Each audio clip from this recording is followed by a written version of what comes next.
When you're in a band with 3 or 4 different people, at times it can be difficult to get along with all the competing personalities. Now imagine if you had 8 other bandmates in the same group, as is the case of course with Slipknot. And over the weekend, that was a topic of conversation at a convention where vocalist Corey Taylor was a guest.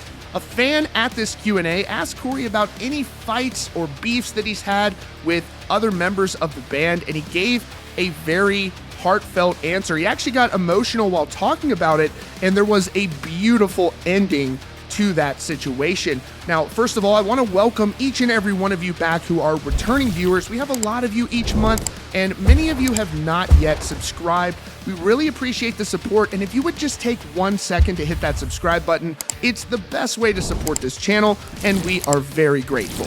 Slipknot vocalist Corey Taylor was a guest at Monster Mania Con over the weekend, which was at the Greater Philadelphia Expo Center, and he was asked by a fan about any fights that he had had between members of Slipknot and what it may have been about, and he disclosed that he and Sid Wilson actually got into a fist fight, and he got emotional about it. He said he wasn't proud of it. He clearly cares about Sid. We know Sid also cares about him, and when you're in a band that's that big and you've gone around the world together, you know, sometimes you can have frustration with one another, but he told a beautiful story about how that fight went down, but more importantly about how they were able to apologize to one another, and as he noted, they are all good now, which is a wonderful thing.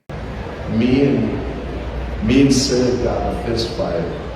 It's something that I'm not proud of, and it was during a tough time. He and I were at such parallel ends, and polarizing parallel ends of the universe for no reason other than we were just in different spots in our life, but for some reason we were just banging heads hard, and it wasn't good, like, to the point where if he would come in the room, I would leave. If I came in, he would leave. This was about 6 years ago, so we're good now, just so everybody knows, but it came to a head in Sweden, and he and I were both on a tear.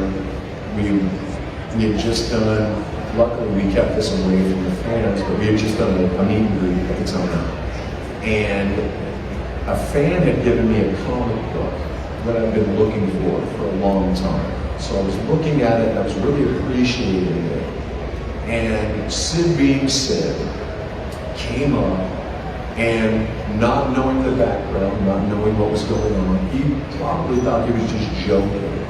But he came up and he just smacked it right out of my hand, on my heart, just and just nailed it. It was, in any other context, it would have been funny, and like, oh, he did, and it's not like, everything gets amplified. All of the things that you haven't said come rushing to the front of your mind, and it becomes an issue, and that turned into us turning on each other and going at each other hard, to the point where the band had to pull us apart.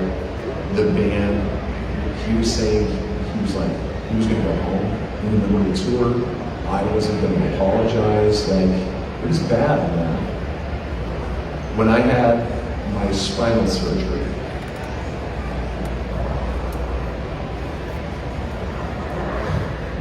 he was the first one that called me, and he just said, he's like, I'm so sorry, and I said, I am so sorry, and I said, I love you. He's like, are you okay? And I was like, I'm all right, it's all good. And just like that, nothing mattered other than me and my brother.